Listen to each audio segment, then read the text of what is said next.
대전, 세종, 충남 현안과 이슈를 진단하는 5시엔 대세남. 안녕하십니까. 5시엔 대세남 김영철입니다. 우리나라는 1948년 정부가 수립된 지 2년도 채 되지 않아 한국전쟁을 치렀습니다.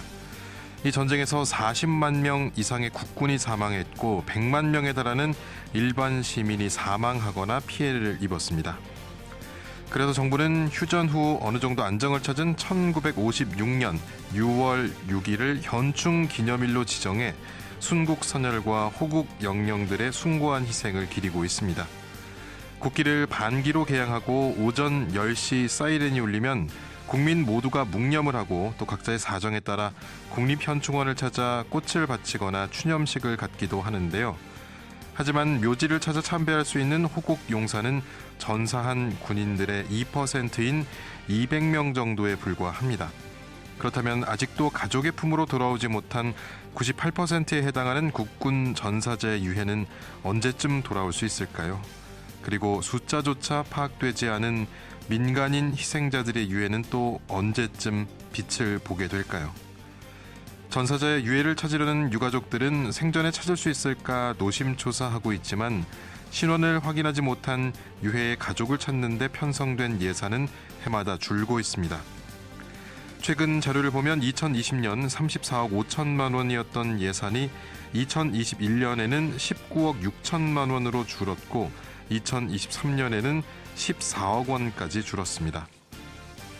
또한 민간인 희생자 유해 발굴에 있어서도 유해가 매장된 것으로 추정된 곳이 381곳에 이르지만 이 중 유해 발굴 작업을 진행한 곳은 고작 26곳에 불과합니다. 작업이 더딘 것은 전담 인력이 부족하기 때문인데요. 민간인 희생자 유해 발굴지를 조사하는 진실화해위원회에서 전문 임기제 1명이 유해 발굴을 총괄하고 국회 대응, 유관기관 협조, 민원 처리까지 맡고 있는 실정입니다. 때문에 발굴 현장 보존과 기록에 누락이 생기기도 합니다. 또 유해 발굴 전문 조직 구성도 아직이고 유해 발굴 및 신원 확인에 대한 명확한 법적 근거도 발굴한 유해들이 임시 안치될 공간도 부족한 상태입니다. 이런 가운데 행정안전부는 골련골을 비롯해 전국 각지에서 발굴된 희생자 유해를 집단으로 화장해 합장하겠다고 해서 논란이 되기도 했죠. 신원이 확인되지 못한 국군 전사자 유해도 발굴되기 기다리는 민간인 희생자 유해도 모두 나라를 위해 혹은 나라에 의해 희생된 엄연한 대한민국의 국민입니다. 부디 새 정부에서는 이들을 그 어떤 국민보다 가장 먼저 기억하고 그에 응당한 예우와 지원에 아낌이 없기를 바랍니다. 오늘 방송은 사전 제작된 녹음 방송이라는 점 청취자 여러분께 양해 말씀드리면서 6월 6일 금요일 5시엔 대세남 시작합니다.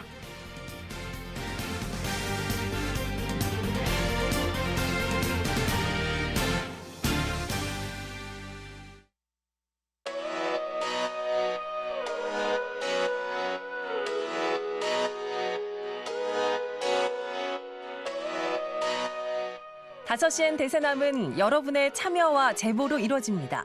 단문 50원, 장문 100원의 유료 문자 샵 2309번, KBS 대세남 유튜브 채널과 페이스북, 카카오톡 채널 5시엔 대세남으로 참여와 제보하실 수 있습니다. 선정되신 분께는 모바일 상품권 보내드립니다. 여러분의 뜨거운 관심과 제보 기다리겠습니다. 키워드로 보는 뉴스 브리핑부터 만나보겠습니다. 힘TV 정진호 PD 나와 있습니다. 정 PD 어서 오십시오. 네, 안녕하십니까. 정진호입니다. 네, 오늘의 첫 번째 키워드 어떤 겁니까? 네, 첫 번째 키워드는 중대재해처벌법 다시 손봐야 합니다.입니다. 예, 어떤 내용일까요? 네, 지난 2일에 그 한국서부발전이 운영하는 이 태안화력발전소에서 또 한 명의 그 노동자가 산재로 안타깝게 세상을 떠났죠. 예. 이 고 김충현 씨 산재 사망 사고였는데요. 사고 당시 고인은 이 태안화력발전소 1층에서 공작물을 가공하는 작업을 하고 있었는데 작업 도중에 몸이 기계에 끼이면서 안타깝게 세상을 떠났습니다. 예, 고 김용균 씨 사고와 정말 판박이처럼 똑같았던 사고여서 더욱더 충격적이고 더욱더 분노하는 분들이 많았습니다. 네, 맞습니다. 이게 사고가 난 선반 기계에는요, 이 비상시에 발로 밟거나 손으로 눌러서 기계 작동을 멈추게 하는 그런 비상 정지 장치가 있었다고 하는데요. 예. 하지만 그 고인 혼자서 작업을 했다고 하고요. 그래서 사고 발생 시점에 이 비상 정지 장치 누를 수가 없어서 안타깝게도 사고를 막을 수가 없었습니다. 예, 고 김영균 씨나 또 서울 지하철 구의역 산재 사고 모두 혼자 작업을 하다가 참변을 당했던 사고인데 당시 누군가 곁에 있었다면 이런 끔찍한 사고로 이어지지는 않았을 텐데요. 네, 그렇습니다. 그래서 위험한 작업을 할 때는 반드시 2인 1조로 일해야 한다 이렇게 좀 법에 명시가 돼 있죠. 예. 하지만 작업 현장에서는 여전히 이게 잘 지켜지지 않는 것 같아서 참으로 좀 답답합니다. 예, 회사 차원에서 2인 1조 작업을 강력하게 관리를 해야 하는데 막상 사고가 발생하면 작업자의 책임으로 떠넘기는 듯한 그런 모습을 보이는 것이 많아서 그게 더 문제인 것 같습니다. 네, 그 이번 사고도요. 이 한국서부발전 측이 이 회사 차원에서 지시가 없었던 작업이다라고 해서 더 큰 분노를 낳고 있는데요. 예. 이에 대해서 이제 김영균 씨 어머니인 그 김영균 재단 김미숙 이사장은요. 태안 화력발전소가 아직 폐쇄되지도 않았는데 예. 이 한국서부발전이 미리 인력을 감축해서 고인 혼자 작업해야 하는 상황이 발생했다 이렇게 좀 지적하기도 했습니다. 예, 한국 서부발전 측이 무리한 인원 감축으로 인해서 2인 1조가 지켜지지 않았고 그래서 이런 사고가 발생했다 이런 지적이었죠. 네, 맞습니다. 거기에다가 이번에 숨진 고인도요. 이 한국 서부발전 소속 직원이 아니라 이 협력업체 소속이었다고 하는데요. 예. 정확히 말하면은 한국 서부발전의 하청을 받은 한전 KPS라는 곳이 있는데 예. 거기서 또 다시 재하청을 받은 업체 소속, 그러니까 비정규직 노동자였습니다. 예. 그러니까 위험의 외주화 문제도 여전하다는 거죠. 실제로 그 고인과 함께 일하던 노동자의 그 소속 변동 내용을 좀 보면요. 예. 지난 2015년부터 이제 10년 동안 무려 8번이나 계약을 갱신했다고 합니다. 그러니까 10년 넘게 같은 일을 하고는 있는데 예. 직접 고용이 아니라 그 위험의 외주화 이게 계속 이어지고 있다고 볼 수 있습니다. 예, 거기에다 저희도 어제 오프닝에서 언급했지만 이번 사고와 관련한 자체 보고서에 마치 큰 문제가 아닌 것처럼 기재가 돼 있어서 더 큰 논란이 되고 있죠. 네, 맞습니다. 그 조금 전에 말씀드렸던 이 한국 서부발전 하청업체인 한전 KPS가 그 이번 사고 관련해서 자체 보고서를 작성했는데 예. 내용 보면은 이 발전 설비와 관련 없는 공작 기계에서 일어난 사고였다. 이 파급 피해나 영향은 없다. 뭐 이런 내용이 기재돼서 더 큰 공분이 일고 있습니다. 예, 이렇기 때문에 중대재해처벌법을 강화해야 한다 이런 목소리가 끊이지 않는 것 같습니다. 네, 맞습니다. 이게 고 김영균 씨 산재 사망 이후에요. 영국의 이른바 그 기업 살인법 그 이 이야기가 나오면서 예. 우리나라에서도 이 중대재해처벌법이 제정이 됐는데 이 법안 심사 과정에서 여러 이해관계가 반영이 돼서 결국은 누더기가 되고 말았죠. 예. 지난 정부 때는 윤석열 전 대통령의 의지로 이 법이 또 사실상 유명무실해지기도 했었고요. 예. 그 이번 사고를 포함해서 그동안 현재 그 중대재해처벌법이 제대로 작동하지 않았던 사례 너무나도 많습니다. 노동자가 일터에서 안전하게 집에 돌아올 수 있도록 이제라도 국회하고 새 정부가 이 중대재해처벌법을 좀 실효성 있게 다시 정비해야 하지 않을까 싶습니다. 예, 이 내용은 다음 주 집중 인터뷰를 통해서 다시 한번 현장의 목소리 직접 전해드리도록 하겠습니다. 자, 두 번째 키워드 알아보죠. 네, 두 번째 키워드는 허장성세입니다. 예, 누구에 관한 이야기입니까? 네, 이장우 대전시장의 대표 공약 사업이기도 하죠. 이 보문산 일대를 개발해서 이 체류형 관광단지로 탈바꿈시키겠다는 이른바 그 보물산 프로젝트가요.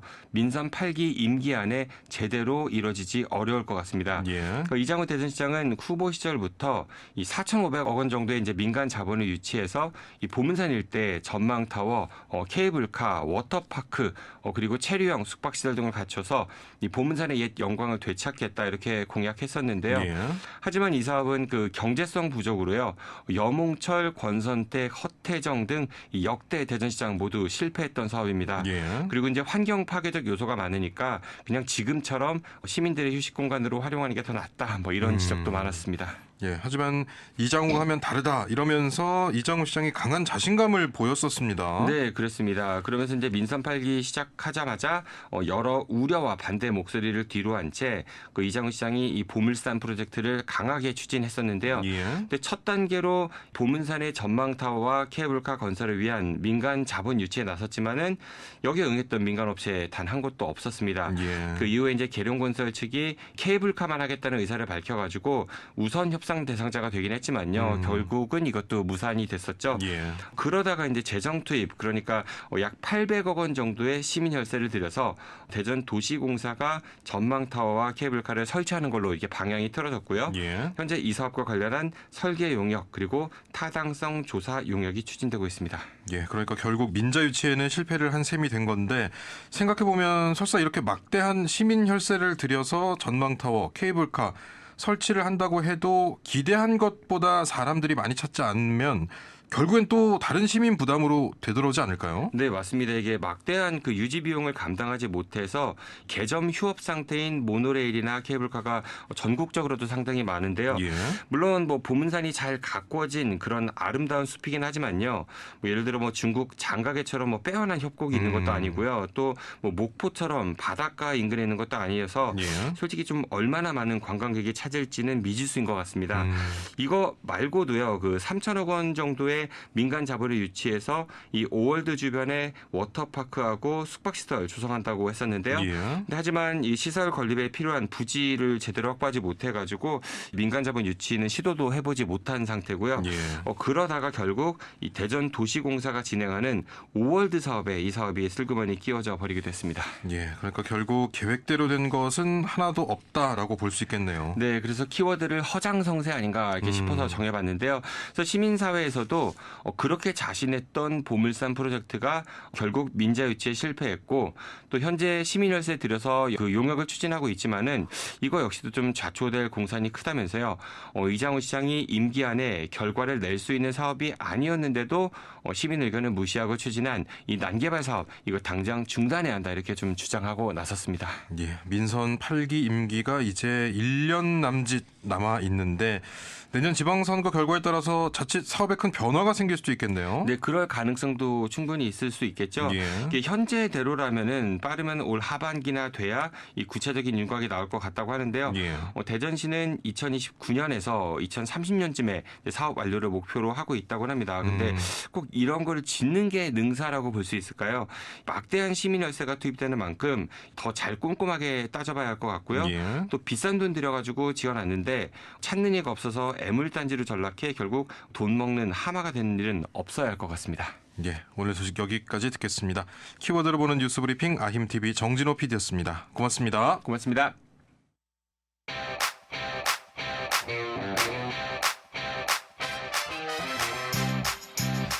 이주의 환경 이슈를 짚어보고 함께 실천할 수 있는 환경 캠페인을 소개하는 대세남 환경 캠페인 지구를 지키는 사람들 시간입니다. 사회적 협동조합 혁신청 김영진 이사장과 함께합니다. 어서 오십시오. 네, 안녕하세요. 네, 오늘은 어떤 환경 이슈에 대해서 이야기 나눠볼까요? 네, 산업부가 전기사업법에 따라서 2년마다 향후 15년에 걸쳐 적용될 전력수급 기본 계획이라는 걸 수립을 합니다. 예, 저희 코너에서도 이제 많이 다뤘는데 그렇습니다. 이 전력수급 기본 계획이 우리나라 전체의 전력수급 기본 계획인 거예요. 그러니까 예. 15년 동안 앞으로의 전력 수요를 예측하고 그 전력 수요에 맞춰가지고 어떤 발전원들을 통해가지고 이 전력을 수급할 것인지 이런 부분들을 기초 계획을 세우는 겁니다. 예. 굉장히 중요한 계획인데 이 전력 수급 기본 계획이 이번 11차인데 이 11차 건에 대해서 국민들의 헌법 소원이 제기가 됐습니다. 예, 예. 그러니까 초등학생이나 뭐 종교인분들 혹은 뭐 원전 지역 주민분들까지 포함해가지고 440명 정도의 시민분들이 이 헌법 소원에 참여를 했는데요. 예. 이게 이제 어쨌든 역대 국내에서 진행된 기후 관련 헌법 소원 중 가장 최대 규모의 청구인단입니다. 그래서 예. 오늘은 관련된 전력 계획들이 어떤 부분이 문제인지 그리고 이 헌법 소원 청구가 앞으로 어떻게 될 것인지 좀 살펴보도록 하겠습니다. 예. 비록 각하되긴 했지만 직전인 10차 전력수급 기본계획, 이제 전기본이라고 네. 부르는데 2023년에 기후환경단체들이 행정소송을 제기한 적도 있었는데 이번 헌법소원에서는 어떤 것이 쟁점이 되는 문제입니까? 네, 일단은 핵심적인 건 크게 두 가지인 것 같아요. 예. 하나는 이제 이 기본 계획 자체가 그 앞으로 전력을 어떻게 수급할 것인지 그게 문제인 거잖아요. 예. 그랬을 때 이제 정부에서 얘기하는 거는 소위 무탄소 에너지라고 하죠. 그러니까 원전이나 태양광 그리고 풍력, 수소, 그러니까 대부분의 에너지들 중에서 카본 프리, 예. 그러니까 탄소를 배출하지 않는 에너지를 무탄소 에너지라고 하는데 이 무탄소 에너지의 발전 비율을 2038년까지 70% 정도로 하겠다는 거예요. 예. 그러니까 굉장히 이제 환경 친화적인 것 같지만 재생에너지를 100% 하는 것과 예. 또 카본 카본 프리, 그러니까 탄소 배출량을 제로로 한다는 개념은 좀 다른 개념이에요. 그러니까 석탄, 석유 발전 빼고 다른 것이 대부분이 포함이 되는 거죠. 맞습니다. 특히 예. 이제 원전이 포함되는 게 문제인데 이 원전과 관련해 가지고 2038년까지 발전량을 계속해서 늘리겠다라는 계획 때문에 이제 이 예. 헌법소원의 주요 내용이 좀 나왔고요. 그 외에도 이제 이번에 이 전력수급 기본계획에서 또 눈에 띄게 달라진 점이 예. 국가의 전체적인 전력 수요가 폭발적으로 증가한다는 게 기본 계획으로 깔려 있습니다. 예. 아무래도 AI 발전에 따라서 데이터 센터라든지 혹은 첨단 산업 때문에 지금까지의 이제 전력 수급 기본 계획보다 그 올해 우리가 사용해야 될 전력량이 한 100 정도라고 한다면은 예. 2038년에는 국가 전체적으로 130 정도를 사용하게 될 것이다. 그러니까 30%가 늘어날 것이다. 이런 예. 얘기 있는데 이게 이제 실제로 맞는 계획이냐라는 문제 제기도 있고요. 또 한편으로는 정부에서 원전을 새롭게 지으려고 하는 그런 기본적인 이제 이유들을 예. 과도하게 잡은 전력 수급 계획으로 세운 거 아니냐. 그러니까 실제로 전력 수급량을 많이 잡고 예. 거기에는 이제 많은 에너지가 필요하니까 원전을 지어야 된다. 이런 이제 논리를 꾸린 거 아니냐. 이런 비판 의식들이 이번 헌법소원에서 주로 얘기가 나왔습니다. 예, 그러니까 이제 2038년까지 지금에 비해서 30% 정도 에너지가 더 사용될 것이다라는 예측에 대한 신뢰 문제가 조금 그렇죠. 있는 것이고, 근데 11차 전력수급 기본계획 초안 지난해 이제 저희가 대선의 환경 코너에서도 살펴본 적이 있는데 헌법 소원이 제기됐다고 하니까 다시 한번 좀 짚어보면 어떤 것을 가장 중점에 둔 사안들이었습니까? 앞서 말씀드렸던 대로 그 전기 수요가 이제 폭발적으로 늘어난다라는 건데요. 일단 이번에 발표됐었던 11차 전기본에서는 이 전기 수요가 연평균 한 1.8%씩 오를 거다. 예. 그러니까 이게 굉장히 빠른 속도입니다. 그래서 연평균 1.8%가 올라가지고 2038년에는 목표 수요가 이제 129.3 기가와트에 달할 것이라고 예상이 되는데 예. 이게 현재 사용량의 한 130% 정도가 되는 겁니다. 그래서 이제 사실 우리나라 같은 경우는 한 여름하고 이제 한 겨울에 보통 전력 수요가 많이 증가를 그렇죠. 해요. 그래서 그런 것까지 고려한 전력 수급 계획이라고 하는데 일단은 이제 이것과 관련해 가지고 그나마 다행인 거는 이제 그 화석 연료들은 좀 줄여나가면서 예. 원전하고 이제 재생에너지를 두 축으로 많이 늘려나가겠다. 그래서 그 두 에너지들을 중심으로 늘려나가서 최종적으로는 한 70%까지 올려보겠다라는 게 이제 기본적인 계획이고요. 예. 좀 고민거리긴 한데 이 원전과 관련해 가지고 지금 이제 원래 당초에는 이 전기본에 3개 정도의 신규 원전을 지어보겠다 이런 얘기들이 있었습니다. 예. 근데 이따 소개드리겠지만 이것도 최종적으로는 한 기만 좀 늘리는 걸로 일단은 좀 수정이 되긴 했거든요. 예. 그래서 이런 식으로 신규 원전들을 늘려나가는 건 역시도 좀 논란이 되어 있는 사항들입니다. 예, 그러니까 이제 15년 후에 전기 수요가 약 30% 가까이 증가한다. 이것에 대해서 조금 높게 산정했다 이런 지적이 계속 나오고 있는데 지금 어쨌든 말씀해 주신 것처럼 여름과 겨울, 특히 여름에는 이제 뭐 에어컨 사용이라든지 네. 전기 사용량이 많은 시즌이란 말이죠. 근데 이게 아주 터무니없이 높여 잡은 걸까 이런 생각도 드는데 어떻습니까? 그렇죠. 그리고 사실 이제 여름에 많이 쓰인다고 제가 말씀을 드렸는데 예. 또 고려해야 될 거는 여름이 점점 길어지고 있다는 거죠. 그러니까 이제 폭염이 이제 되게 강렬하게 예. 더 크게 나타날 수도 있는 거고 음. 또 제일 문제는 사실 그 폭염 기간이 너무 길다는 거예요. 예, 그래서 예. 보통 우리가 5월 달 정도가 되면은 사실은 봄인데 거의 여름인 것처럼 예. 많이 느끼잖아요. 그래서 실제로도 이제 전기 수요가 많이 늘어날 거고요.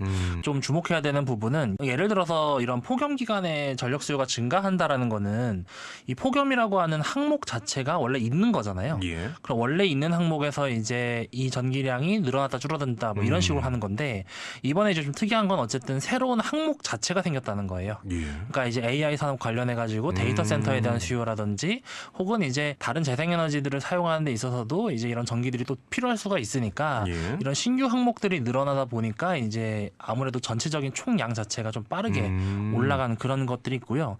근데 제가 좀 고민은 그러니까 저도 이게 좀 과도한 거 아닌가 이런 생각이 예, 들긴 예. 하는데 또 한편으로는 사실 5년 전만 하더라도 AI가 이렇게 빠르게 발전할 줄 몰랐고 그렇죠. 굉장히 지금 많이 발전하고 그렇죠. 빠르게 발전하고 있습니다. 네, 그리고 사실은 지금 AI 관련 기술들의 진짜 기술들이 엄청나게 진일보하고 있거든요. 예. 그래서 거의 한 달에 한 번씩 기술들이 바뀌고 있는 상황인데 그랬을 때 앞으로의 전력 수요가 지금도 이제 과도하게 예측했다고 하는데 이걸 더 뛰어넘을 수 있지 않을까라는 예. 고민이 드는 거예요.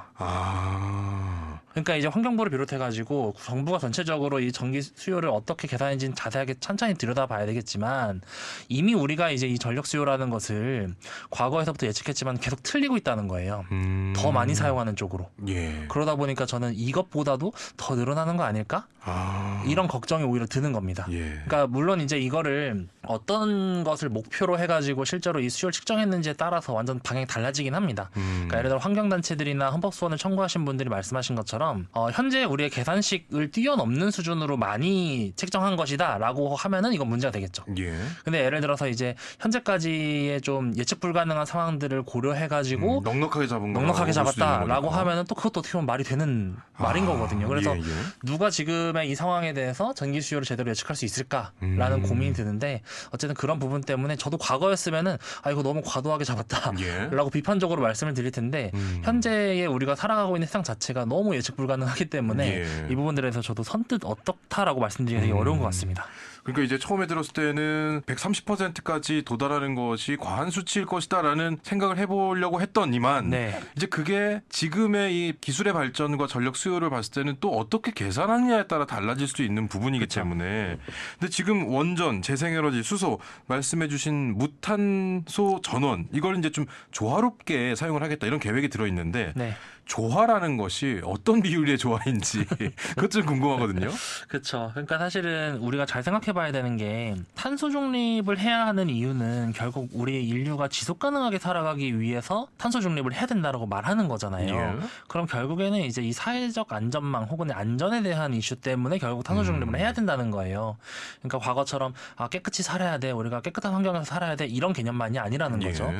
근데 그렇게 따졌을 때 정부가 주장하는 이제 원전과 재생에너지를 두 축으로 하는 그 무탄소 에너지를 조화롭게 한다는 게 산술적으로는 뭐 탄소 중립에 조금 더 가까워질 수는 있겠죠. 예. 왜냐하면 이제 그 에너지들 자체가 결국엔 탄소 배출량을 많이 낮추긴 하니까요. 근데 우리가 결국 탄소 중립을 하는 이유는 안전해지기 위해서 탄소 중립을 하는 건데 예, 예. 안전성이라고 하는 것에 대해서 계속해서 의문부호가 제기되는 원전을 늘려가면서 탄소 중립을 하는 게 본래의 탄소 중립의 취지랑 맞냐라는 의문이 계속해서 제기가 되는 겁니다. 예. 그러니까 탄소 중립이라고 하는 거대한 목표 아래에서 탄소 중립을 왜 해야 되는지에 대한 그런 근본적인 부분들을 배제하고 예. 단순히 탄소 배출량만 줄여나가겠다라고 하는 게 과연 취지에 맞냐라는 의문이 저는 계속해서 좀 들고요. 예.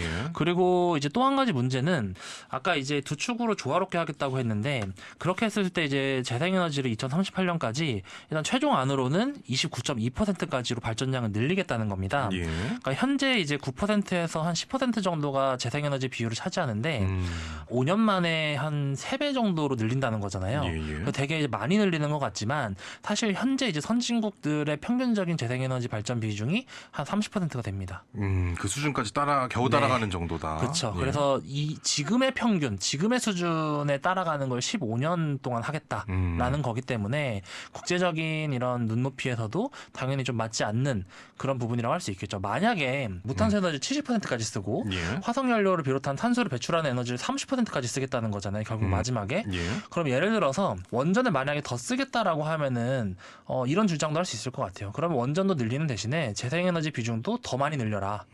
그래서 2038년까지 화석연료 기반의 에너지 발전원을 한 15% 정도로 낮춰라. 예. 그러니까 지금은 30% 정도로 예측을 하고 있는데 실제로 그런 수준으로까지 얘기를 한다면은 그 환경을 고민하시는 분들 입장에서도 그래 재생에너지를 이 정도까지 늘린다고 하면은 예. 어느 정도 좀 원전을 사용해야 되지 않을까? 이렇게 고민은 할 수 있을 것 같은데. 이른바 좀 봐줘야 되는 거 아니야? 이런 네. 생각이 들 수도 있다는 거죠. 그렇죠. 들 수도 있는데 예. 꼭 그렇겠다는 게 아니라 들 수도 있는데 그게 아니라 그냥 원전도 원전대로 늘리고 재생에너지는 현재 선진국 평균 수준으로 맞춰줄게 한 예. 15년 뒤에 라고 얘기를 하니까 당연히 기후위기를 고민하시는 분들이 반발할 수밖에 없는 것 같습니다. 예.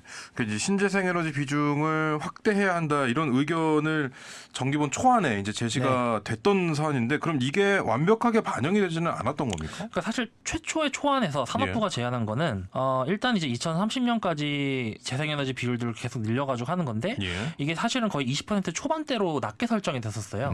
그래서 실제로 이제 환경부에서도 산업부에다가 이 부분들에 대해서 계속해서 문제 제기를 했습니다. 예. 너무 낮다. 그 늘려야 된다. 이런 예. 문제 제기를 계속했었고 국회에서도 이제 마찬가지로 이 부분들에서 문제 제기가 있어가지고 예. 결국에는 이제 2038년까지 29.2%로 이제 상향 조정하는 걸로 일단 합의를 본 겁니다. 그러니까 예. 이게 항상 항상 문제가 전기본과 관련된 기본 초안은 산업부가 짜기 때문에 굉장히 보수적으로 재생에너지 관련된 수치를 짜고 예. 그게 이제 같은 정부 안에서 있는 환경부조차도 이걸 늘려라라고 예. 요청을 하고 국회에서도 늘려라 이렇게 요청을 하면서 계속해서 상향되는 구조인 거거든요. 예. 그렇게 따져봤을 때 아마 이제 이번에 헌법소원에서도 그런 얘기들이 좀 나오지 않을까 하는 생각입니다. 그러면 이제 신규 원전을 아까 말씀해 주신 대로 한 기로 원래 세 기를 예상을 했다가 이제 한 기로 수정이 된 겁니다. 네. 그럼 이 부분은 받아들여진 건가요? 네, 일단 최종 본에서는 반영이 예. 됐습니다. 그래서 계획이 조정이 됐고요. 그리고 당초에 좀 소극적으로 잡았었던 재생에너지 발전 비중도 이제 태양광 에너지 중심으로 예. 한 2.4기가와트 정도 늘리는 방향으로 수정안이 최종 통과가 되긴 했습니다. 예. 그러니까 이제 지금 현행 이른바 선진국들이 달성하고 있는 재생에너지 비율 30% 가까운 비율을 2038년까지 따라잡겠다. 네. 근데 실질적으로 그때가 되면 선진국에서는 뭐 50에서 80% 탄소 줄이겠다. 네. 이런 계획들이 있는데 이게 실현이 그럼 가능한 겁니까? 그러니까 실질적으로 좀 불가능하다는 내용들이 대세를 이루고 있죠. 예. 뭐 사실 이게 환경 전문가들이나 뭐 시민단체에서만 말하는 게 아니라 환경부 산하의 온실가스 종합정보센터라는 곳이 있거든요. 예. 환경부 산하기관입니다. 예. 이 환경부 산하기관에서 이 11차 전기분이 확정되기 직전에 내부 보고서에서 지금의 계획대로는 이제 탄소 중립 달성하지 못한다라는 아. 얘기를 했습니다. 예. 그러니까 같은 정부 부처에서도 이게 불가능하다는 얘기를 한 거예요. 그러다 보니까 사실상 이제 탄소 중립이라고 하는 과제를 반드시 달성해야 되는 과제로 취급하고 있지 않다는 게 딱 예. 보여진 거죠. 아. 그러다 보니까 이제 사실은 헌법소원을 주장하시는 분들이 어쨌든 이 국가의 그 여러 가지 정책들이나 발전 방향들이 국민들의 기본권을 침해하지 않는 선을 지켜야 되는데 예. 사실상 탄소 중립이라고 하는 도전 과제를 달성 불가능한 것처럼 여기면서 실제로 기후위기에 대응하지 않는 전력수급 기본 계획을 세운 것 자체가 예. 헌법소원의 대상이 된다라는 주장을 하고 있는 겁니다. 예, 그럼 이제 11차 정기본 계획 그리고 헌법소원 청구인단의 주장을 살펴보면서 그동안 뭐 시급성이나 중대성, 필요성 끊임없이 말을 해왔던 사항인데 그럼에도 화석연료 비중은 여전히 높고 재생에너지 비중은 낮은 그럼 이걸 근본적으로 해결하는 방안, 뭐 근본적인 문제 어떤 이유 때문입니까? 일단은 사실 에너지원을 바꾼다는 거는 엄청난 사회 갈등을 초래하는 일이에요. 예. 사실은 원전을 늘리자고 하시는 분들도 원전을 계획대로 쉽게 늘리기 어려운 이유 중에 하나는 신규 원전 대상지를 선정하는 것부터가 난제죠. 예. 왜냐하면 주민분들의 엄청난 반대가 그렇죠. 있을 것이고요. 예. 또 기본적으로 전기를 생산하면 그걸 또 이동시켜야 되는 송전망을 만들어야 되는데 그건 역시도 만만치가 예. 않습니다. 그러면 이제 재생에너지 같은 경우는 그 기준이 만만치 않은 것에 더해가지고 재생에너지가 이제 불안전하다라고 하는 사회적인 인식들 예. 혹은 이제 뭐 이번 대통령 토론에서 나온 것처럼 중국산 제품들을 예, 너무 많이 예. 쓰는 거 아니냐라는 이념 공격들 이런 부분들이 있을 것이고요. 또 하나는 사실 이제 예를 들어 우리가 사용해야 되는 전체적인 전기가 100이라고 한다면 그 100의 구성을 다 바꾸는 거잖아요. 예. 특정 항목의 에너지원이 올라가면 특정 항목은 떨어지는 건데 그렇죠. 그렇게 됐을 때 이제 화석연료를 중심으로 한 특히 석탄 발전소 같은 곳들 같은 경우는 폐쇄를 시키면은 이제 사실 그 지역의 지역 경제 이슈라든지 일자리 문제들이 이제 문제가 되는 거잖아요. 예. 그래서 실제로 에너지 전환을 할 때 새롭게 만드는 것도 문제고 기존에 줄이는 것도 문제가 많이 발생하는 겁니다. 그래서 사실 에너지를 전환하는 것 자체가 사실 계속해서 난제라고 하는 거고 예. 그랬을 때 사실 이런 그 전기본과 같은 국가적인 계획이 수반될 때는 에너지가 변경됨에 따라 가지고 해당 지역의 산업 구조라든지 혹은 사회적인 안전망이 어떤 식으로 보완이 돼야 되는지에 대한 계획들도 사실 같이 나와야 예. 실제로 계획대로 이 에너지 전환이 되는 거거든요. 근데 사실 우리나라 같은 경우 그냥 산업부가 에너지원을 앞으로 어떻게 늘리고 어떻게 줄이겠습니다. 이런 식으로만 사실 발표를 하면은 그렇죠. 그 과정에 또 갈등이 발생하고 네. 지연이 되고. 그렇죠. 예. 그러면 실행하는 과정에서 당연히 사회적 갈등이 생길 수밖에 없는 겁니다. 근데 우리나라 같은 경우는 사실 어떤 에너지가 더 좋은 에너지냐라는 걸 떠나가지고 이 에너지원을 바꿀 때 발생하는 여러 사회적 갈등이나 지역 경제에 대한 문제들을 예. 너무 과소하게 너무 낮게 평가하면서 이제 별거 아닌 것처럼 하다 보니까 예. 실제 집행 단계에서는 계속해서 많은 어려움이 따르는 게 사실인 것 같습니다. 예. 그리고 앞서 헌재에서는 지난해 8월에 탄소중립 기본법에 대해서는 헌법 불합치 결정을 네. 내렸고 2030년까지 온실가스를 2018년 대비 40% 감축하기로 한 이 내용에 대해서는 또 네. 합헌 결정을 내렸어요. 그렇죠. 그러니까 앞으로 어떤 방향으로 갈 것인가, 어떤 방향성이 제시될 것인가 이것에 대한 뭐 걱정들이 좀 있는 것 같더라고요. 어떻게 네. 보십니까? 말씀하셨던 것처럼 탄소중립 기본법이 헌법 예. 불합치 결정이 나왔잖아요. 예. 그러다 보니까 이번에 진행되고 있는 헌법소원도 어느 정도 영향은 있지 않을까라는 좀 헌법소원 청구단에서는 그렇게 좀 얘기를 하고는 있습니다. 예. 근데 다만 이 탄소중립 기본법이라고 하는 그러니까 국가가 앞으로 탄소중립을 어떻게 해나갈 것인지에 대한 기본적인 로드맵을 예. 헌법소원 청구하는 거랑 그 특정 전력 수급 계획을 청구하는 거랑은 좀 무게가 다르다라는 이런 법률 전문가들의 이제 의견도 예, 있긴 예. 있습니다. 그래서 그 부분들에 대해서는 실제로 좀 쟁점을 따져봐야 될 것 같고요. 예. 다만 한 가지 확실한 것은 앞으로 기후위기 상황에서 국가가 해야 하는 여러 가지 정책들이나 혹은 탄소중립에 대한 이런 계획들이 조금 더 탄소중립에 실질적으로 가까워져야 된다라는 거는 좀 사실인 것 같아요. 예. 그리고 많은 국민들이 더 관심들이 생기면서 이 국가의 전체적인 정책들이나 계획들을 마냥 수긍하는 것이 아니라 문제가 있다고 판단이 되면 이렇게 적극적으로 문제 제기를 하는 게 예. 실제로 대세가 된 거죠. 그래서 그런 부분들을 봤었을 때 만약에 이번 11차 전기분과 관련해서 헌법소원에 대한 부분이 청구인단이 원하는 대로 되지 않더라도 예. 앞으로 새로운 정부가 이런 과정들을 잘 지켜보면서 앞으로 있을 12차 전기분이라든지 이런 부분에서 조금 더 환경에 대해서 고민하면서 좀 예. 수립하지 않을까라는 그런 기대는 있는 것 같습니다. 예. 그러니까 어쨌든 뭐 목표치를 설정하고 그것을 위해 달려가는 것도 중요합니다만 너무 목표치만 강조하다 보면 비현실적으로 날 그렇죠. 수도 있거든요. 네. 근데 이 부분에 대해서 어쨌든 새 정부가 이제 이 문제를 떠안게 됐습니다. 네. 탄소중립 기본법 개정, 11차 전기분 문제. 앞으로 어떻게 그럼 어떤 방향성을 가지고 설정을 해야 된다고 보십니까? 아까 잠깐 제가 말씀드렸었던 것처럼 이거를 실제로 이행하는 과정에서 발생되는 문제들을 촘촘히 따지는 전기분이 됐으면 좋겠어요. 그리고 한 가지 더 말씀드리면은 이게 국가 전체 계획이다 보니까 전체적으로 어떤 분야의 에너지원을 이만큼 늘리겠습니다, 줄이겠습니다 이런 얘기를 하잖아요. 예.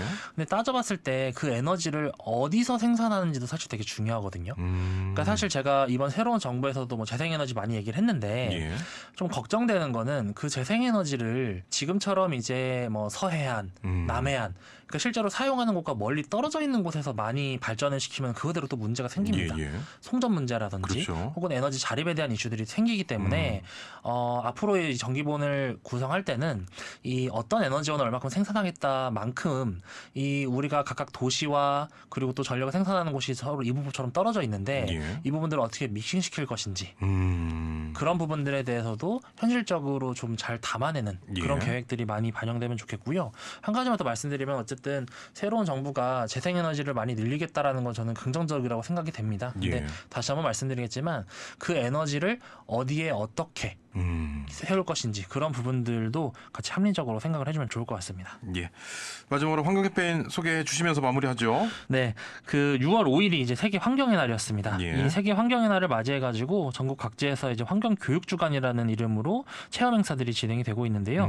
이 환경부에 있는 소도권 매립지 관리공사라는 곳에서 이 환경의 날을 기념해가지고 웹툰 만화 공모전을 개최를 하고 있습니다. 예. 그래서 환경 기초 시설의 중요성과 공사의 공익적 역할을 친근하게 알리고자 하는 취지인데요. 관심 있으신 분들은 이 웹툰과 만화 공모전에도 참여를 해보시면 좋을 것 같고요. 예. 그리고 환경단체들도 세계 환경의 날을 기념해가지고 여러 환경과 관련된 설문조사들을 진행을 하고 있습니다. 그래서 이런 부분들도 확인하셔가지고 설문조사에도 참여해서 앞으로 귀중한 정보로서 제공이 되면 좋을 것 같습니다. 예. 대세남 환경 캠페인 지구를 지키는 사람들, 오늘은 11차 전력수급 기본계획에 제기된 헌법 소원에 대해서 짚어봤습니다. 사회적 협동조합 혁신청 김영진 이사장과 함께했습니다. 고맙습니다. 감사합니다.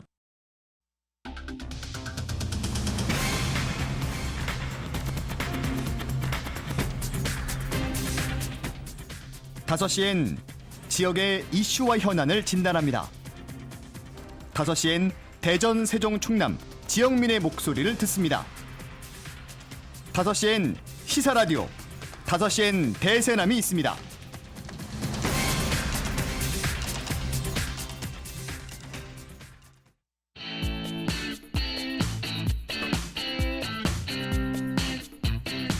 청정한 정치를 바라며 청년 정치인에게 묻다 청정지대 여러분과 격주로 만나고 있습니다. 오늘 방송은 사전 제작된 녹음 방송이라는 점 다시 한번 말씀드리면서 방송 시점에는 관련 내용이나 상황이 달라질 수도 있다는 점 청취자 여러분께 양해 말씀드립니다. 오늘도 국민의힘 대전시당 전찬규 청년위원장, 더불어민주당 대전시당 여인표 청년위원장 두 분과 함께합니다. 두 분 어서 오십시오. 안녕하세요. 네, 안녕하세요. 네, 제21대 대통령 선거가 끝이 났고요. 두 번째 조기 대선에서 민심은 3년 만에 정권 교체를 선택했습니다. 이재명 대통령의 최대 과제로는 집단의 정치 양극화 해소와 국민 통합이 꼽히고 있는데요. 앞으로 5년 동안 국정을 안정적으로 이끌기 위해서는 격화된 정치 갈등을 수습하고 상대 진영까지 아우르는 통합의 리더십이 필수적이다라는 지적이 나오고 있습니다. 이와 관련해서 청년 정치인들과 말씀 나눠보겠습니다. 자, 지난 3일 있었던 대통령 선거에서 이재명 대통령이 49.42%의 득표율로 대선 레이스 마침표를 찍었습니다. 이번 선거 결과 두 분 또 열심히 뛰어주셨을 텐데 어떻게 바라보셨는지도 궁금합니다. 먼저 전창규 위원장님. 네, 이번 대선 결과에 대해서 저는 뭐 겸허히 국민들의 선택을 수용하고요. 예. 어쨌든 이번 대선이 저희 12월 3일 날 어쨌든 비상계엄 때문에 여러 국민들께서 우려하시는 부분에 의해서 이제 대통령 파면이라는 국가적인 난해 이후에 치러진 선거라 예. 모든 국민들이 많은 걱정과 관심 속에서 치러진 대선인데 국민의힘 같은 경우는 결과론적으로는 국민들의 선택을 받지 못했기 때문에 예. 이제 패배론적으로 이제 돌아보면 몇 가지 원인이 있었던 것 같은데요. 어쨌든 탄핵의 강을 건너지 못한 것과 후보 선출할 때부터 당내에 좀 불협화음이 있었던 게 국민들에게 좋지 않은 모습으로 다가갔던 것 같습니다. 예. 그리고 세 번째로는 민주진영 같은 경우는 모두 통합된 상태에서 선거를 치르셨는데 보수진영은 그 마지막까지 그 단일화라는 그 대업을 이루지 못한 것도 큰 것 같고요. 예. 그 대선에서 이재명 대통령이 어쨌든 선출되셨기 때문에 저희 당은 축하드리는 마음이 저는 개인적으로 있고 예. 그리고 앞으로 국정을 진짜 통합적인 측면에서 잘 이끌어 나갔으면 하는 바람으로 마치겠습니다. 예. 자, 유현표 청년위원장님은 어떻게 바라보셨습니까? 사실 기분이 무조건 좋지만은 않은 선거 결과라고 생각은 하거든요. 그러니까 표 차이가 눈에 띄게 엄청 크고 예. 기대했던 것만치 이제 승리는 하지 못해서 그리고 대선 때 이게 어떤 정책이나 어떤 내용 가지고 좀 국민들이 문제가 있는 것들을 어떤 대통령이 더 잘 해결해 줄 수 있을까라는 내용보다는 예. 감정적인 내용들이 좀 컸다고 생각을 하고요. 예. 그래서 이런 정치 양극화 문제가 이제 지금도 심각하다고 좀 생각이 드는데 이런 문제를 빨리 해소를 하는 예. 그런 부분도 좀 필요하다고 보고 또 국가가 많이 불안정하니까요. 그런 부분을 빠른 시일 내에 안정화를 시키는 것이 최근무라고 생각합니다. 예.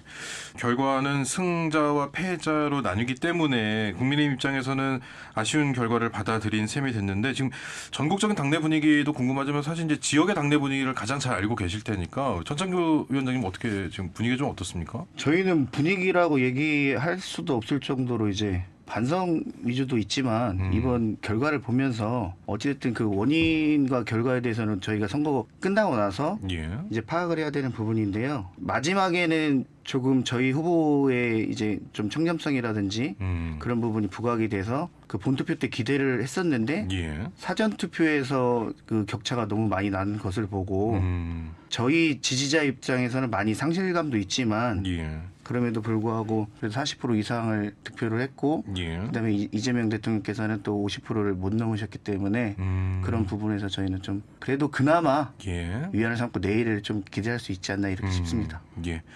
유현표 위원장님 뭐 당내 분위기야 뭐 당연히 좋을 것 같고요. 예, 지금 지역 내 당내 분위기는 어떻습니까? 중앙적으로 또 어떤 분들이 올라가실지 좀 개인적으로 관심도 가고요. 예. 대전이 잘 돼야 된다 저는 생각이 들거든요. 예, 예. 그래서 어떻게 중앙당과 연계해가지고 대전이 좀 더 풍요롭고 좋은 정책 예산들을 받아올 수 있을지 예. 그런 거에 대해서 고민을 해봐야 될 때라고 생각합니다. 예. 그러니까 이번 이제 투표 결과를 놓고 민주당에서는 단일한 후보가 처음부터 끝까지 달렸고 국민의힘은 이제 또 개혁신당의 이준석 후보와의 단일화 문제를 끝까지 가지고 가면서 일각에서는 이제 이준석 후보의 표 단일화 후였다면 조금 달라지지 않았을까 이런 이야기를 하시는 분들도 있는데 물론 그 표가 그대로 다 가진 않습니다만 이 부분에 대해서는 두 분 어떻게 바라보시는지도 궁금합니다. 먼저 전창규 위원장님. 우선 이준석 후보가 처음부터 그 단일화에 대해서 부정적인 의견을 피력했음에도 불구하고 예. 어쨌든 보수에서는 그 단일화가 이루어져야지 어쨌든 선거에서 이길 수 있다는 그런 계획이 있었기 때문에 예. 최대한 노력을 했지만 결과적으로는 저희가 이제 단일화가 안 되면서 실패를 했는데 수치상으로만 보면 어찌됐든 그 이준석 후보가 본인이 뭐 사퇴를 하시든지 아니면 단일화를 하셨으면 수치상으로 보면 해볼 만한 게임이었다고 생각이 드는데 저는 단일화라는 것 자체가 그 같은 생각을 가지고 정권 창출에도 목표는 있지만 그래도 우리 당 안에서 어떤 정확한 메시지를 내고 국민들에 대한 뭐 사과라든지 아니면 미래에 대한 비전을 제시를 했어야 되는데 예. 그런 부분이 우선 이루어지지 않아서 상당히 안타깝게 생각을 하는데요. 수치상으로 보면 저는 가능했다고 예. 생각을 하고 개인적으로 좀 이준석 후보한테 조금 약간 서운한 마음이 있습니다. 연표 위원장님 어떻게 보셨습니까? 저도 개인적으로는 걱정을 네. 많이 했는데요. 그 단일화가 될까봐. 예. 네. 근데 하지만 단일화가 된다고 하여도 의외로 민주당 쪽에서도 표를 많이 가져가지 않았을까 그렇죠. 여러 생각이 들거든요. 분석이 나오고 있어요. 뭐 네. 결과를 알 수 없는 거니까. 네네. 예. 청년표들을 많이 가져갔고 그리고 중도에 있던 청년들이 이준석 후보를 지지한 사람들도 많지 않을까. 그래서 그런 부분들에 대해서도 선배 정치인들이 청년 정치인의 내용 그 폐기와 예. 어떤 정확한 워딩에 예. 대해서 좀 배울 부분이 있다고 생각합니다. 지난 뭐 5월 29일, 30일 평일에 실시됐습니다. 사전투표율이 34.74%. 그러니까 역대 사전투표가 도입된 이래 두 번째로 높은 투표율이었는데 이제 뭐 역시나 본투표율 높지 않겠냐 이런 기대감이 있었지만 79.4%가 이제 최종 투표율이었습니다. 이 투표율의 의미를 두고도 여러 해석들이 나오고 있거든요. 79.4%의 투표율. 이 숫자가 갖는 의미는 어떤 거라고 보십니까? 중요한 거는 투표율에 있어가지고 80% 정도 됐다는 것은 웬만한 분들은 거의 다 투표를 그렇죠. 하셨다고 볼 수 예. 있거든요. 민주주의에 대한 뭐 열망에 대해서는 우리나라 국민들이 항상 선택을 하실 때는 진짜 정확한 선택을 하시는 것 같고 예. 크게 뭐 투표율이 높다 낮다 이 개념보다는 저는 투표 지형에 대해서 한번 또 관심을 가졌으면 하는 바람이 있는데요. 예. 어쨌든 영남이나 그 TK 경북 지역은 그래도 뭐 이재명 대통령 표가 좀 나왔는데 예. 역시나 호남에서는 아직 몰표 주는 그런 부분들이 어쨌든 드러나는 선거가 아니었나 예. 이렇게 생각하고 있습니다. 예. 저는 그 투표율은 그래도 80%로 왔다 갔다 하는 근접하고 있고 장기적으로 좀 더 우상향하지 않을까라고 생각 들고요. 이렇게 시민들이 정치에 더 많은 관심을 갖는 것은 또 유튜브라는 채널이나 이런 정보들을 빨리빨리 습득할 수 있고 예. 본인이 원하는 정보들을 또 구체적으로 습득할 수 있기 때문에 이런 정치에 대한 관심이 더 높아지고 있다고 생각하는데요. 예. 그래서 더더욱 이제 거짓 뉴스나 팩트가 기반되지 않은 내용들에 대한 정보를 없애는 것이 어떤 중요 과제라고 생각합니다. 예. 이번에는 세대별 표심도 큰 차이를 보인 것이 굉장히 주목해 볼 만한 부분입니다. 50대 이하 대부분 세대는 이재명 대통령을 선택을 했고요. 60대 이상은 김문수 후보를 선택을 했는데 2030 세대는 성별별로 이게 또 좀 지지율이 다르더라고요. 이 결과에 대해서는 어떻게 바라보고 계시는지 궁금합니다. 성별에 따라 가지고 표 쏠림이 나타났다는 것은 어쨌든 정책적인 측면도 있지만 예. 우리가 그 너무 안타깝게 생각하는 것은 지금 예전서부터 지금 남녀 그 세대들이 많이 갈라치게 돼 있는 상황인 것 같아요. 정치적으로도. 그렇기 때문에 우선 20대 같은 경우는 이준석 그 후보에게 좀 쏠림이 있는 것 같은데 예. 그 부분을 보면은 대부분 보수 표기 때문에 이준석 후보한테 갔다고 보기엔 좀 어려울 것 같고요. 이준석 후보가 어쨌든 20대, 30대 타겟을 정해서 그들의 목소리를 많이 들어주고 그들이 원하는 선거 방식을 많이 채택을 했기 때문에 예. 앞으로는 뭐 국민의힘도 그렇고 더불어민주당도 그렇지만 선거 방식에 있어서 기존에 있는 뭐 이렇게 오프라인 그 안에서 하는 방식보다는 예. 이제 소통 채널을 강화한다든지 SNS 활성화, 그다음에 정확한 이 정책을 가지고 그들과 소통하는 부분에 따라서 앞으로도 청년 표심은 많이 갈라지지 않을까 이렇게 생각이 듭니다. 예. 네, 저는 개인적으로 이제 민주당에서는 2대 남이라고 하죠. 예. 20대 남성. 네, 20대 예. 남성이요. 예. 들의 어떤 간지런 부분을 좀 더 많이 긁어줄 필요가 있다고 보이는데요. 남녀를 구분하지 않고 통합적인 그 정책을 마련하는 것도 당연히 중요하고요. 예. 그리고 이번에 이준석 후보가 이제 젊은 청년들을 타겟으로 한 마케팅을 굉장히 많이 했거든요. 예. 그런 것들을 뭐 보고 배울 점도 있다고 보이고 그리고 물론 이제 토론 때 너무 저렴한 방식의 예. 그런 입에 담기도 어려운 표현이죠, 사실은. 네, 그것 때문에 예. 개인적으로 저는 굉장히 많이 아쉬웠는데요. 그런 부분을 약간 차치하면 또 긍정적이게 그 청년들한테 직접 물어보고 예. 가까이서 이해하고 공감하는 내용들이 있었거든요. 그런 내용들을 좀 차용해가지고 당내에서도 이제 20대 여성, 남성, 예. 뭐 그 위에 이제 남성, 여성과 그 차이를 두지 않고 통합적인 내용을 해서 정치적 갈등이 없도록 하는 과제가 지금 예. 중에 하나지 않을까 이렇게 예. 보입니다. 이번 대선에서 조금 아쉬운 부분이라고 해야 될까요? 상대 진영을 향한 역시나 뭐 의혹 제기, 각종 네거티브, 뭐 여러 진실 공방 이런 것들이 결국 선거 막판에 또 터지게 되면서 이런 것들이 이제 여론조사를 공표할 수 없는 그 기간에 좀 많이 나오거든요, 보통. 이번에는 표심에 얼마나 영향을 끼쳤을지도 궁금합니다. 그 마지막 한 일주일 정도 그 기간 동안에 여러 가지 이제 이야기들이 공방이 좀 오갔거든요. 어떻게 보십니까? 그 마지막에 제일 이슈가 됐던 게 유시민 그 작가의 학력 비하, 그다음에 뭐 좋지 않은 내용을 가지고서 얘기하신 부분이 있고, 그다음에 그 이준석 후보가 토론회 때 얘기는 한 거가 있지만 그게 사실은 조금 안에 더 들여다보면 팩트적인 부분은 이 대통령 아들이 관련돼 있는 부분인데 이거를 민주당에서는 네거티브라고 해서 잘 빠져나가신 것 같긴 해요. 저는 지금 선거가 끝났지만 그 사실 관계에 있어서는 한 번 더 이렇게 들여다볼 필요는 있다고 보고요. 대신에 그 토론회 때 그 이준석 후보가 디테일하게 뭐 그렇게 얘기하실 필요는 있었나, 그런 부분은 많은 시청자들이 시간대에 하시고 있는 시간이었는데, 그렇죠. 예, 뭐 청소년들도 같이 네네. 본 가정도 분명히 있었기 때문에 더욱더 큰 문제가 된 것이고. 예. 그렇지만 짧은 우리 조기 대선 안에 우리가 캠페인을 할 수 없는 부분에 있어서는 양 진영이 그 네거티브로 많이 이렇게 혼란스러웠지만 앞으로는 조금 자제해서 정책적인 방향으로 예. 그렇게 해야 되지 않을까 이렇게 생각이 듭니다. 예. 토론회가 약간 실망스러운 부분도 있었거든요. 그러니까 국가적 문제가 지금 논의해야 될 사안들이 예. 많고, 그리고 정치인이 그것들을 해결하려고 이제 등록을 해서 올라오신 분들인데, 예.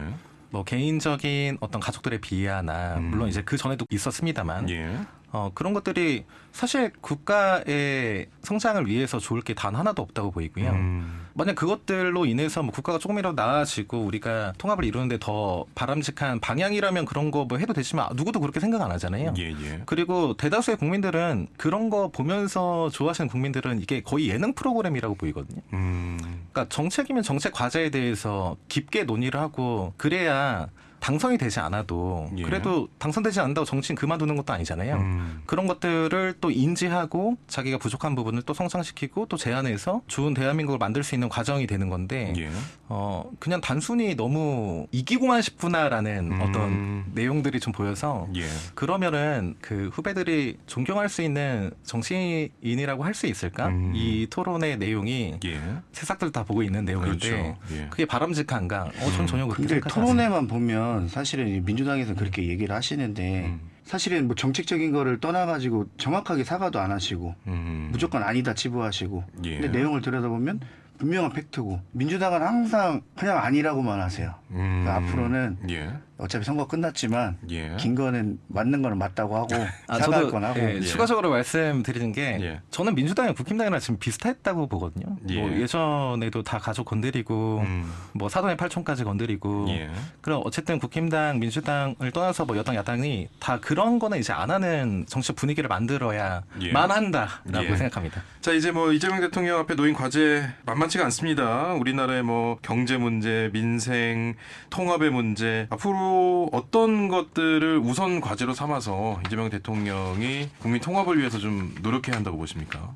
모든 국민들이 똑같이 생각하실 거예요. 이번 대선을 통해 가지고 대통령이 새로 선출되셨으면 그 정권이 끝까지 문제 없이 안전하게 국가를 위해서 국민들을 위해서 성공하는 정권이 되는 거는 모든 국민들이 바라는 마음이라고 생각이 들고요. 예. 그중에서 제일 우선시 선택했던 게 우리가 국민통합이 있는데 지금 몇 년이 됐는지도 모르겠어요. 사실 뭐 여인표 위원장도 아시겠지만 우리가 너무 양대 진영으로 갈려서 국가적인 손실만 계속 벌어지고 있는 상황인데 예. 이게 누군가는 빨리 해결을 하지 않으면 이게 앞으로 5년, 10년, 15년, 20년 뒤에도 같은 내용으로 계속 우리 국가 좀먹는 일만 할 것 예. 같거든요. 그래서 이제는 대승적인 차원에서 국가를 이제 좀 큰 틀 안에서 예. 이제 국정을 펼쳐 나가되 이 대통령께서도 했던 공약이라든지 뭐 사법 그 문제라든지 본인이 약속하셨던 부분은 국민들과 약속이니까 꼭 지켜주셨으면 좋겠고요.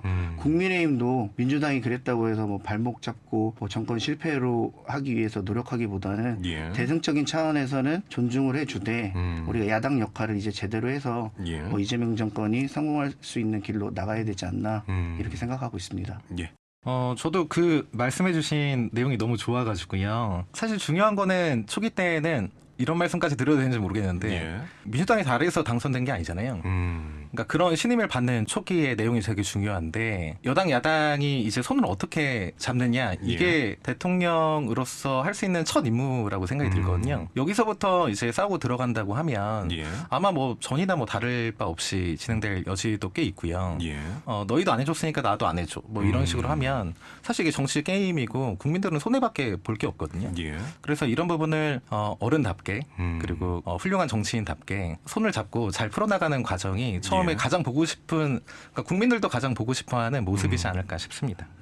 그럼 청년 정치인들로서 새 정부에 바라는 점이 있다면 이런 통합의 메시지 이외에 개인적인 청년 정치인으로서 바라는 게 있다면 어떤 것들을 좀 청년 정치인에게 필요한 것 어떤 게 있을까요? 앞으로 정치는 이제 내년에 지선이 다가오잖아요. 대선은 어쨌든 민주당이 승리로 끝났기 때문에 이제 국민의힘이 가장 가지지 못한 우리 지지 세력들 중에 하나가 여성, 청년 이렇게 저는 바라보고 있는데요.